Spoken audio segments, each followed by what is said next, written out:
Welcome to This Explainer. Today we're opening up a really disturbing case file to unpack the chilling investigation and trial of an Illinois mother who was found murdered in her own home. We'll be relying exclusively on the established facts of the case file to piece together a dark puzzle that absolutely shocked a community. And we need to start right here with these incredibly prophetic and unsettling words. If anything ever happens to me, it was Tim.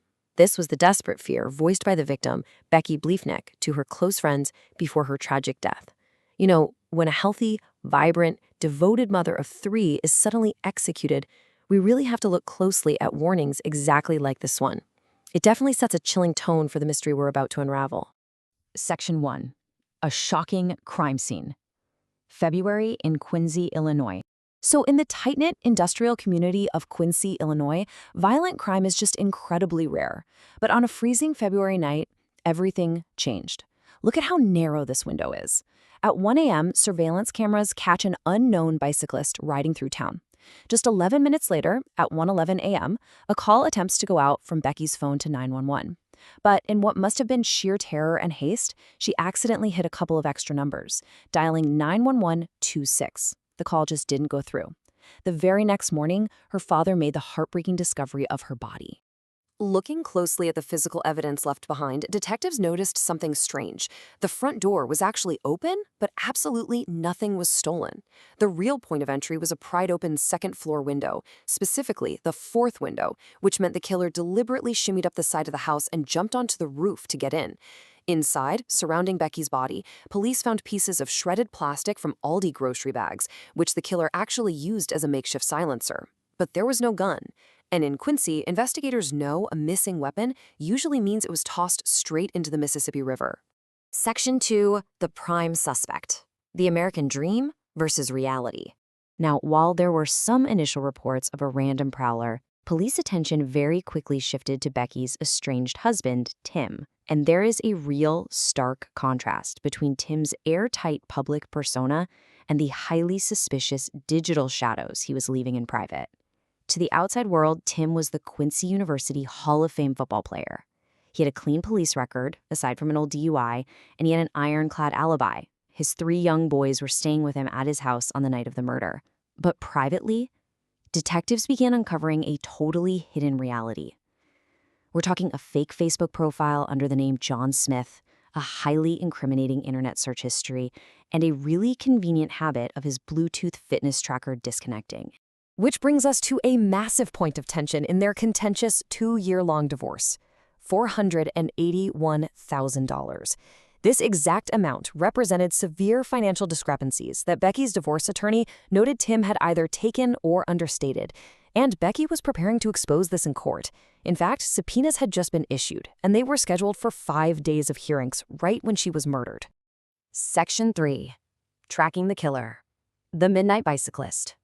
Step by step, investigators had to figure out how to bypass the total lack of DNA at the crime scene. Remember that 1 a.m. timeline? A local bus barn camera spotted a bicyclist, and despite the awful grainy video quality, a determined detective actually managed to locate that bicycle, a blue Schwinn, abandoned near a garage just a few blocks from Tim's home. They traced the bike's purchase back to a social media sale, and the buyer? A white male using a fake John Smith Facebook account, whose physical description matched Tim perfectly. But it begs a really important question about the killer's methodology, right? Quincy is not exactly a late-night bike riding community, especially not in the freezing cold of February.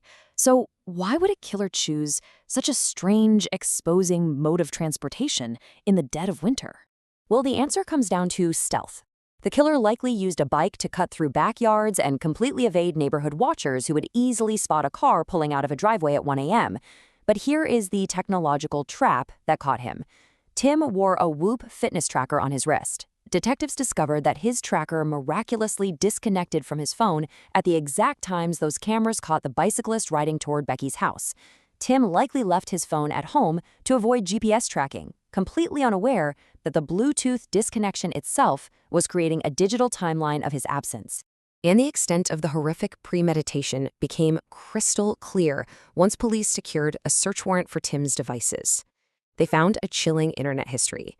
He was searching how to make a homemade silencer, how to wash gunshot residue off hands, Quincy PD response times, and how to pry open a door with a crowbar.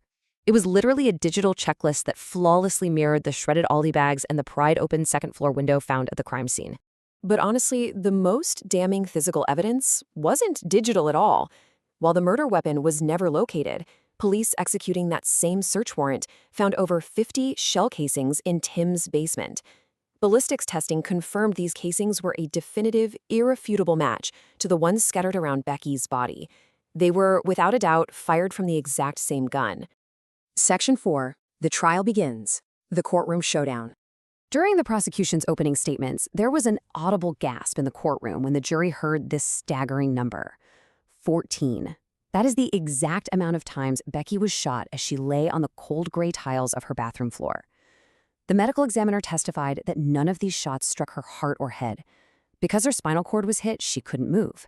And because her lung was hit, she struggled to breathe. She slowly and painfully bled to death over several minutes. As you can imagine, the courtroom battle was fierce. The prosecution relied heavily on a tight web of connections, the unmatched financial motive, the incredibly specific digital search history, and the matching shell casings that acted as a ballistic fingerprint. The defense, on the other hand, firmly pointed to what was missing. There was absolutely zero DNA linking Tim to the bike or the crime scene, and no murder weapon was ever presented. The defense urged the jury not to treat this like a Lifetime movie, insisting that a random prowler was just as likely given the lack of scientific certainty. Adding a bizarre and surreal twist to these really heavy proceedings, the media latched onto this actual quote. Years prior, Tim had appeared on the national game show Family Feud without Becky. When Steve Harvey asked him what his biggest mistake was at his wedding, he answered, "Honey, I love you, but said I do." While it was brushed off as just a joke at the time, this quote suddenly took on a much darker, highly publicized context in the headlines during the trial. Section 5, the final verdict. Justice for Becky. Despite some initial concerns from the jury room about the lack of a firearm or a really clear piece of surveillance video, the sheer volume of circumstantial connections was just overwhelming. The jury ultimately sided with the prosecution, returning a unanimous guilty verdict on all counts of first-degree murder and home invasion. The defendant was reportedly devastated, feeling as if he were watching his own life end in third person.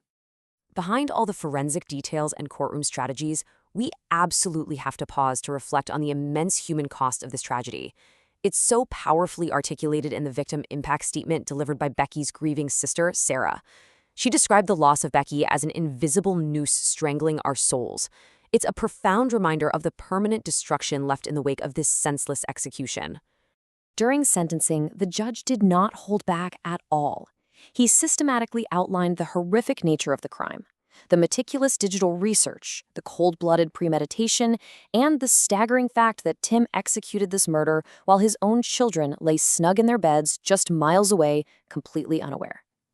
Delivering the absolute maximum penalty, the judge sentenced Tim to natural life in prison without the possibility of parole, ensuring the architect of this crime would never walk free again. As we wrap up this explainer, I want to leave you with a final, vital thought. Go all the way back to that early premonition. Becky knew. She voiced her deepest fears to her friends and family, explicitly naming her greatest threat. It forces us to ask a difficult question of ourselves and our society. When victims cry out in fear for their safety, are we truly listening before it's too late? Thank you for walking through this case file with me, and we'll see you in the next explainer.